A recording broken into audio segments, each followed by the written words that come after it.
আজ ভোর ভোর বেশ একটা সুন্দর ওয়েদার উপভোগ করতে করতে বেরিয়ে পড়েছিলাম। কোথায় যাচ্ছি সেটা পরে বলছি। এই দেখো চলে এসেছি শিয়ালদা স্টেশনে। আগেই তো বললাম যে বেরিয়েছি অনেকটা ভোরবেলা। চলো, প্রচণ্ড জোরে খিদে পেয়ে গেছে, খেয়েও আসেনি কিছু, খেয়ে নিলাম একটা ভেজ প্যাটিস আর তার সাথে খেয়ে নিলাম এক কাপ চা। তো এখন আমরা চলে যাচ্ছি নর্থ লাইনের দিকে, আবারও ট্রেন ধরার উদ্দেশ্যে। আর আজকে আমার পুরো জার্নিটার সাথী হচ্ছে ইনি।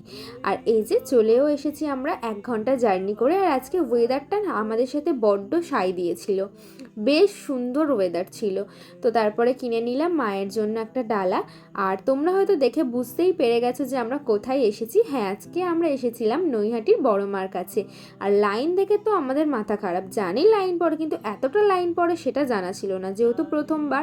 তো প্রায় 3-4 ঘন্টা লাইন দিয়ে আমরা কিন্তু মাকে দর্শন করার সুযোগ পেয়ে গেলাম। আর আমার মুখ দেখে হয়তো বুঝতেই পারছো যে আমি কতটা খুশি। আমি অনেক অপেক্ষার অবসান ঘটিয়ে তবেই কিন্তু এসেছি মায়ের কাছে। আর শুনেছি মা নাকি অনেক ধৈর্যের পরীক্ষা নেয়, অনেক বাধা পেরিয়ে তবেই নাকি মায়ের কাছে আসা যায়।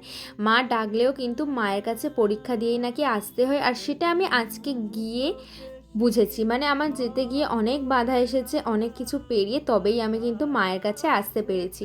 আর যেহেতু মা ডেকেছে, মা ডাকলে তো কোনো সন্তানেরই সাধ্য নেই যে সেখানে না গিয়ে থাকতে পারে। অন্যদের যখন দেখতাম তখন আমার মধ্যে কোনো আফসোসই ছিল না, কারণ আমি জানি মা না ডাকলে কখনোই সেখানে যাওয়া যায় না। আবারও যদি কখনো মা ডাকে তাহলে মায়ের কাছে ছুটতে চলে আসবো। আজ এখন বাড়ি যাওয়ার পালা। মায়ের আশীর্বাদে তোমরা সবাই খুব ভালো থেকো। আজ তাহলে আমি আসি। জয় বড় মা।